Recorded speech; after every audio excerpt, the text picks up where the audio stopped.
Assalamu alaikum and welcome to e-learning Al Noor International School grade 11 chemistry course. I'm your chemistry teacher Fraz Anjum. This week we will continue chapter number 19 acid bases and salt, lesson number 4 neutralization reaction. In this week we will cover the textbook page numbers 674 till 675. Our main objective: define the product that form when an acid and base react.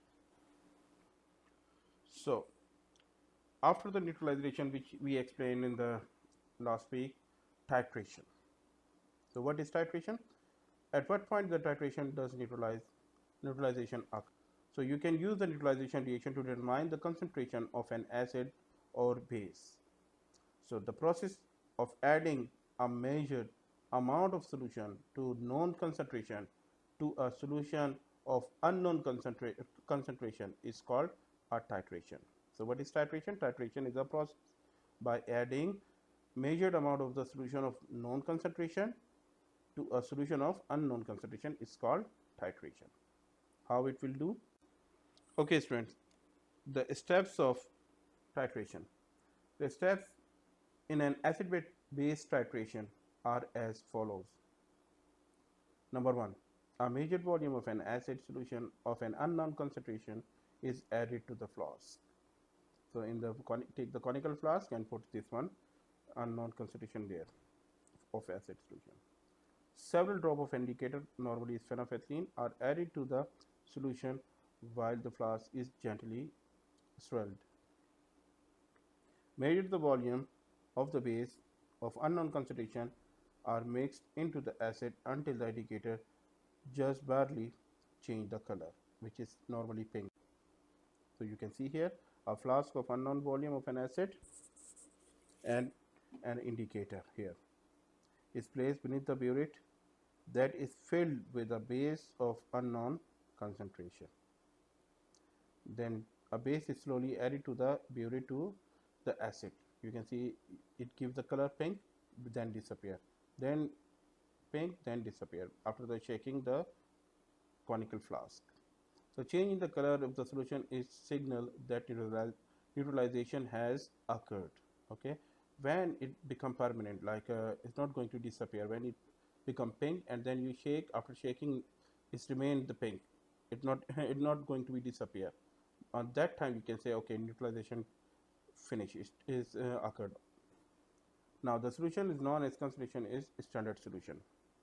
Okay, the solution of known concentration is the standard solution. You can use a similar procedure to find the concentration of the base using the standard acid. Neutralization occurs when the number of moles of hydrogen ion is equal to the number of moles of hydroxide ion. Okay, means H plus ion and OH ion when become equal, then we can say this is neutralization. So the point at which neutralization occurs is called equivalence point.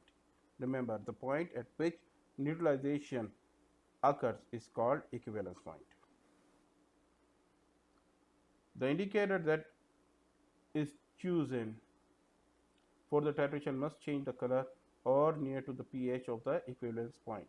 The point at which the indicator change the color is end point of the titration. Remember, the end point is different the equivalence point. Equivalence where the neutralization happens, but end point where the change the color. Remember, base change the color. It's like a NaOH is a base. Okay, base change the color of indicator in indicator phenolphthalein. Okay, in the pink. Base normally is colorless. When a drop of phenolphthalein added to the base, it becomes pink. Remember. Now look here in this conical flask before end point. What was the color here?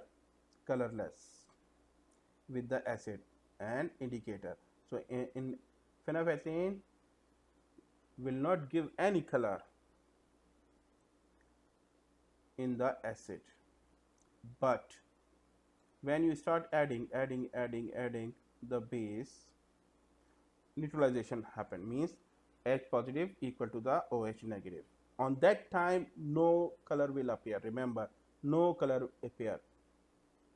Okay, neutralization took place already. On that point, it's called equivalence point. But when you put one single drop more, now the OH concentration become more. So because of this OH concentration, it gives the color, or solution gives the color pink. On that point, you can observe it, and this is called endpoint. So remember, if anyone asks what is the difference between the equivalence point, so equivalence point where the point where the neutralization took place, and what is the endpoint where they show the color pink, or indicator show the color. I hope you understood this.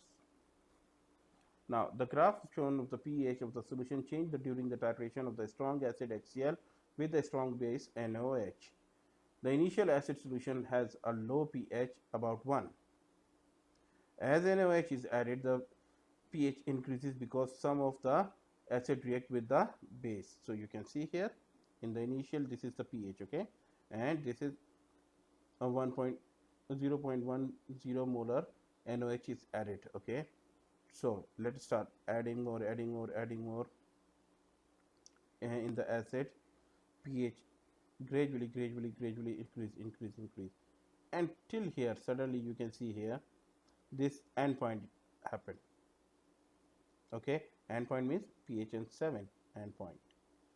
Then when you add more NaOH, then you can see it become basic now, and then after that it curves shows till NaOH is putting more, it's going to be flat. So here is a equivalence point. Now equivalence point of this reaction occurs at the pH of 7 here. As the titration near the equivalence point, the pH rises dramatically because the hydrogen ions are being used up. Till here all the hydrogen finished now. Now increasing the OHs. Now extending the titration beyond the point of neutralization produces the further increase in the pH, increasing until here. Means more OH become more. So if the titration of HCl and OH could be stopped right at the equivalence point, the solution in the beaker would consist of only H2O and NaCl plus a small amount of indicator, nothing else. So iron compound need to dissociate before the iron can be absorbed by the plant. However, these compounds become the less soluble as the pH rises. For most plants, a pH between 5.0 and 6.5 will provide the enough usable iron. How could you change the pH of the soil? So you can change the pH of the basic soil by adding an acidic compound to acidic soil. You can add a basic compound. Okay, determine the concentration of the by titration now. So look here, a 25 ml solution of H2SO4 is neutralized by the 18 ml of 1.0 molar of NaOH. What is the concentration of H2SO4? The equation of the reaction is H2SO4 plus 2 NaOH give the sodium sulfate and water. Remember, what is the ratio here? We need 1 mole of sulfuric acid, okay, and to neutralize this we need 2 moles of NaOH. So first of list of the known and unknown. The conversion step of the follower is like this: liter of NaOH, you need the moles, and then moles of NaOH need the moles of sulfuric acid, and then the concentration of the sulfuric acid. So start with this. What is given? NaOH 1.0 molar concentration is given. What volume we used? Suppose by the titration, okay, we use 18 ml or 0.018 liter. And what volume we took, or we used up 18 milliliter, which is 0.018 liter for sulfuric acid. And unknown is concentration we need for sulfuric acid. So use the molarity to convert the volume of the base of the moles of base. So how much, what is the liter of sodium hydroxide? 0.018 liter of NOH. NOH is given, put it down, what we need it, mole, put up. So 1 liter of NOH, 1 mole of NOH is equal to 1 liter of NaOH is equal to 0.018 moles of NaOH. Alright, so liter of NaOH is going to cancel by with this, multiply 0.018 times 1 over 1, it will be give you the same, it's a mole. Now use the mole ratio to find out the moles of acid. So remember, in the mole ratio is 1:2, as I told you, 1 moles H2SO4, okay, needs 2 moles of NaOH to neutralize this.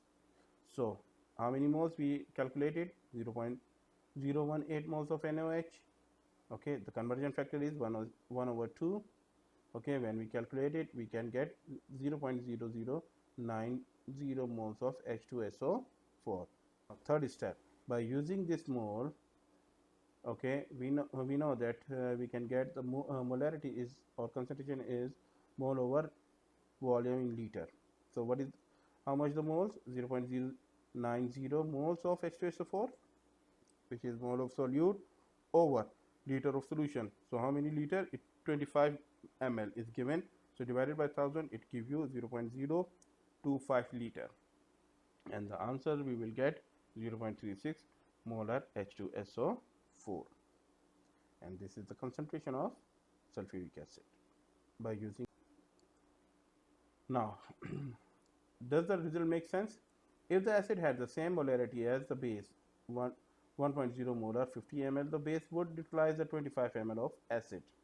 Because of the volume of base is much less than the 50 ml, the molarity of the acid must be much less than 1.0. In strong acid, are all ionizable hydrogen completely ionized? In weak acid, in strong acid, all ionizable hydrogen are completely ionized. In weak acid, all ionizable hydrogen are partially ionized. Some hydrogen in these acids, those with larger Ka value, have a greater degree of ionization. Thank you so much, students. We finish chapter number 19, lesson number 4. Next week, inshallah, we will do the chapter assessment. Thank you so much.